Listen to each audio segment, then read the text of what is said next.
Salut les petits loups, j'espère que ça roule pour vous. On se retrouve pour une nouvelle vidéo dans laquelle nous allons vous donner 10 conseils pour économiser votre carburant. C'est parti!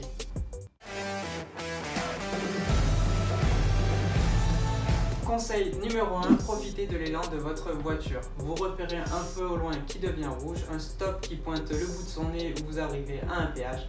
Pas la peine de garder le pied sur l'accélérateur, laissez rouler votre véhicule jusqu'à l'arrêt à marquer et freinez seulement lorsque vous l'atteignez.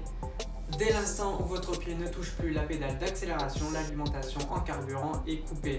Donc, en anticipant les ralentissements et les arrêts de cette façon, vous évitez une surconsommation de carburant de 50%. Ça vaut vraiment le coup de lever le pied. Numéro 2, couper le moteur. Le bon réflexe à prendre est de couper son moteur pour tous les arrêts de plus de 30 secondes. Et les occasions sont multiples. Après d'en tirer profit, vous pouvez réduire jusqu'à 15% de votre consommation de carburant. Et pour les flemmards qui n'ont pas envie de couper leur moteur manuellement, à chaque arrêt un peu prolongé, choisissez un modèle de véhicule équipé du système Stop and Start. Conseil numéro 3, ne pas négliger vos pneus. 20% de la consommation totale de votre véhicule y passe. Il est donc nécessaire qu'ils soient bien gonflés et en bon état. Pour cela, effectuez un contrôle de la pression de vos pneus tous les mois, car des pneus sous-gonflés augmentent la consommation de carburant de 5%.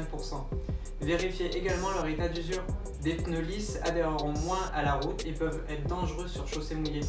Ce manque d'adhérence entraînera une hausse de la consommation de carburant.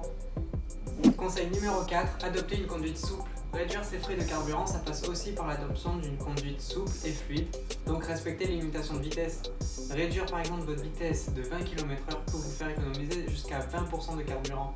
D'autant plus que rouler à 130 au lieu de 110 ne vous fera gagner que 8 petites minutes. Ensuite, au lieu de freiner, passez à la vitesse inférieure. Lorsque vous rétrogradez, votre automobile ne consomme aucun carburant. Vous ne pouvez pas mieux faire en matière d'économie d'énergie.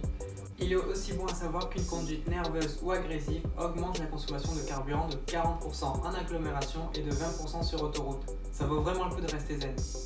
Conseil numéro 5, utilisez votre clim intelligemment. L'usage de la clim peut avoir un impact sur votre consommation de carburant.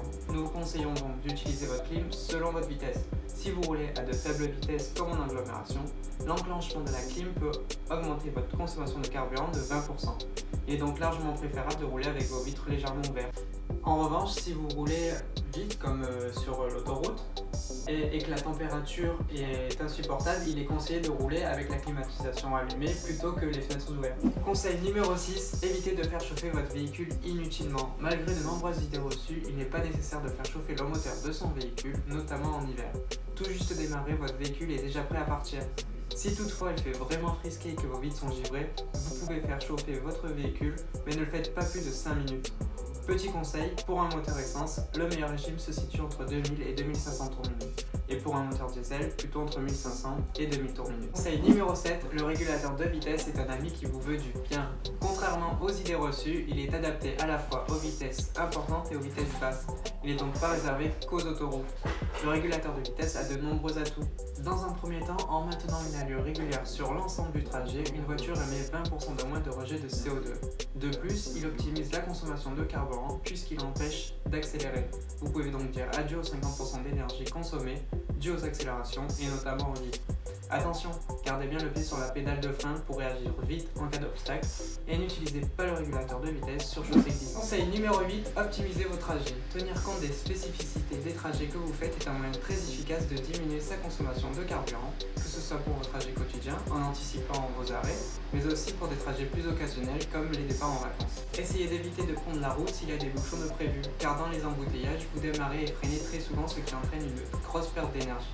Pensez aussi à comparer les prix des carburants affichés dans les stations-service sur la route que vous prenez. Conseil numéro 9, chargez votre véhicule intelligemment. Le chargement de votre véhicule a lui aussi un impact sur la consommation de carburant. En effet, plus elle est légère, moins elle sera gourmande en carburant. Évitez donc de transporter des objets inutiles. Pour les départs en vacances ou quand vous avez davantage de charge dans votre véhicule, répartissez au maximum la charge sur l'ensemble du véhicule. Conseil numéro 10, chouchoutez votre voiture. Et cela passe notamment par vidanger votre moteur régulièrement, dans l'idéal une fois par an en moyenne. Mais aussi faire réviser régulièrement votre voiture d'une façon plus générale tous les 20 000 à 30 000 km. Fiez-vous notamment à votre carnet d'entretien et à votre tableau de bord pour savoir quand emmener votre voiture au garage. Petit conseil, avec une voiture parfaitement entretenue, vous économisez 1 litre de carburant tous les 100 km. Si tu as la moindre question pour ton véhicule, n'hésite pas à nous laisser un petit commentaire. Cette vidéo est terminée pour aujourd'hui, j'espère qu'elle vous sera utile. On se retrouve au prochain épisode et surtout n'oublie pas de t'abonner. À bientôt!